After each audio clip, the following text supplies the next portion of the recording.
रश्मि की सास उससे बहुत काम कराती थी और वो इस बात से बहुत परेशान हो गई थी। एक दिन सास कहती है, बहू, रसोई का काम खत्म हो जाए तो मेरे कमरे में आ जाना, कमरे की सफाई करनी है। ये कहकर सास वहां से चली जाती है। ये सासू माँ भी ना एक के बाद एक काम देती ही जाती है, जैसे कि मैं कोई बोतल से निकली हुई जिन हूं। रश्मि अपनी सास के कमरे में जाती है और स्टूल पर चढ़कर अलमारी से सामान निकाल रही होती है।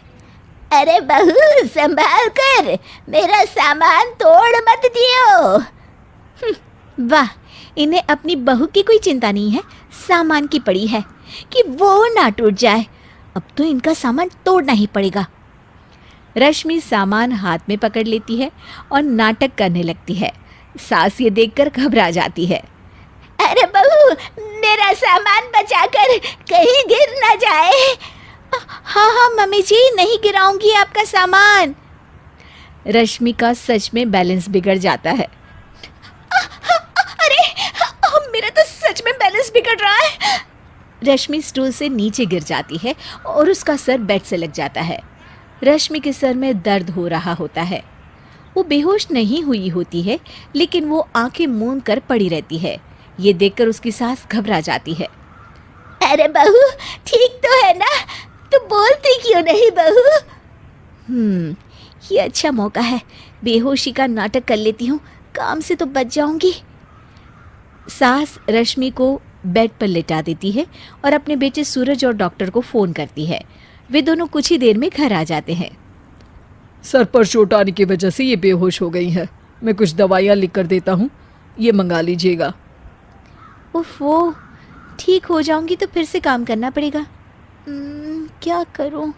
अरे हाँ, ऐसी तरकीब निकाली है जिससे काम भी नहीं करना पड़ेगा और मेरी प्यारी सासू माँ को भी सबक सिखाने का मौका मिल जाएगा।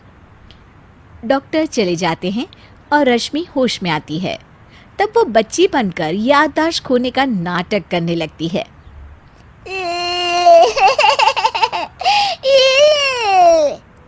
अरे बेटा, ये बच्चे के रोने की आवाज़ कहाँ से आ रही है? हाँ माँ, मैंने भी आवाज़ सुनी। फिर से रोने की आवाज़ आती है। अरे, ये तो मेरे कमरे से आ रही है। वो दोनों कमरे में आते हैं तो रश्मि रो रही होती है और बच्चों की तरह हरकतें कर रही होती है। दोनों उसे देखकर हैरान रह जाते हैं। मेरे मम्मी जी पापा कहाँ है? मुझे आइसक्रीम खानी है। अरे सूरज, ये तो बच्चों की तरह बर्ताव कर रही है। हाँ माँ, लगता है चोट लगने से इसके दिमाग पर असर हुआ है। आप लोग कौन है? मुझे मम्मी के पास जाना है। अंकल अंकल, मुझे मम्मी के पास जाना है। अंकल? अरे रश्मि, मैं तुम्हारा पति हूँ, क्या तुम्हें याद नहीं है? पति क्या होता है अंकल? और ये बूढ़ी आंटी कौन है? बूढ़ी आंटी? बूढ़ी किसको बोला? बूढ़ी को बूढ़ी नहीं बोलूंगी तो क्या बोलूंगी? तुझे तो अभी बताती हूँ मैं। बूढ़ी आंटी, गंदी बूढ़ी आंटी, गंदी बूढ़ी आंटी। मैं कल ही डॉक्टर के पास लेकर जाता हूँ रश्मि को।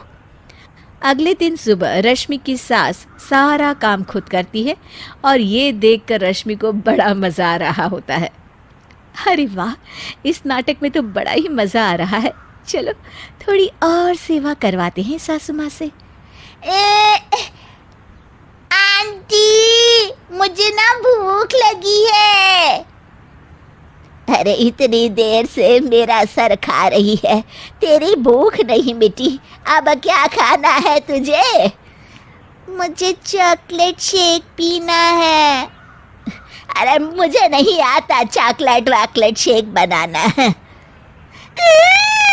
मुझे चॉकलेट शेक चाहिए, मुझे चॉकलेट शेक चाहिए। अच्छा, मेरी माँ चुप हो जा, लाती हूँ बनाकर चॉकलेट शेक।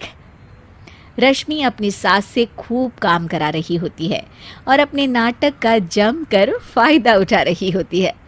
रश्मि पूरे घर को बार बार गंदा कर देती है और उसकी सास बार बार सफाई कर रही होती है। ए बहू, तुझे समझ में नहीं आ रहा?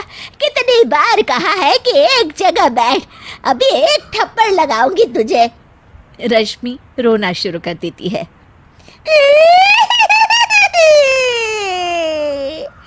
अरे अच्छा बाबा, माफ कर दे, मत रो। तुझे जो करना है कर, पर रो मत मेरी माँ। रश्मि अपनी सास की नाक में दम कर देती है। कुछ देर बाद सूरज फिर से डॉक्टर को लेकर आते हैं और डॉक्टर पूरी तरह रश्मि की जांच करता है।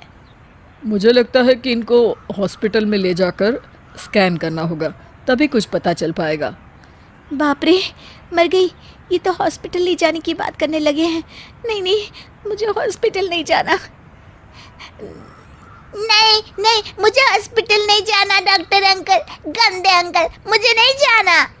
डॉक्टर तभी एक इंजेक्शन निकालते हैं और रश्मि को लगाने जा रहे होते हैं। नहीं नहीं, मुझे इंजेक्शन मत लगाइए डॉक्टर, मुझे इंजेक्शन से बहुत डर लगता है।